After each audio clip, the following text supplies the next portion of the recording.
Like, fuck you, assholes. Can't you wait a month or so before jumping all over it? But Are they gonna call it 3 or remake 1? I think even if, because there's been talk for so long that it'll be a like passing of the baton movie to these younger comedians or whatever, and the original members will have 1 or 2 scenes. But I think even if that is the case, they will not call it Ghostbusters 3. They'll just call it Ghostbusters. Yeah. 75% of what makes the first movie good is the interaction between Dan Aykroyd, Bill Murray, and Harold Ramis. Yeah. You can't pass the torch. It's something different at that point. I think a lot of people would argue that it's like the Ghostbusters concept is what could keep it going without these actors, but I disagree. Well, the reason that movie works, like, the movie is those characters. Yeah, it's half the equation without them. More than that, yeah. Well, I saw the first Ghostbusters movie as kind of a fluke.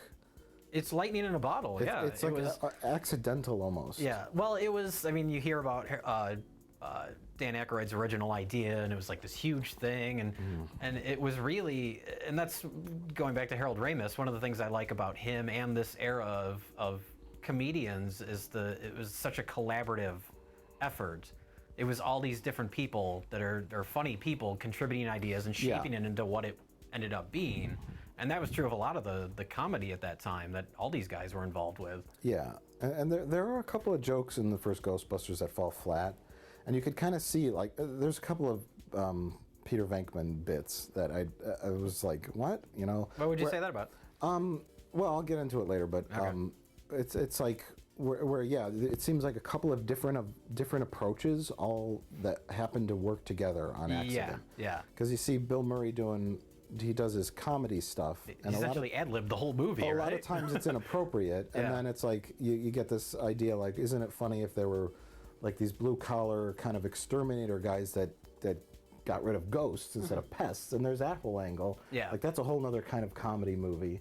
And it's like, and then you have the kind of the serious plot about the interdimensional God that's trying to come to Earth and all this stuff, and then the technology stuff, like all those elements all melded together perfectly, where it could have been just this horrible disaster, Oh, sure.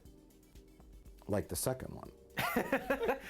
Well, the second one is, okay, the first one worked. We don't want to take any risks. We're just going to make the same movie again. Yeah. Just play it as safe Pretty as much. possible. And that was the thing with the first one, is it was just risks all over the place. Yeah. It's just everything. Yeah, and that's what you wonder, like, the people that are still interested in seeing a Ghostbusters 3, like, did they forget about Ghostbusters 2? They don't understand why the first one works. Maybe. They just want to see proton packs shooting a ghost. That's all they really want. Yeah. I guess. I say if you want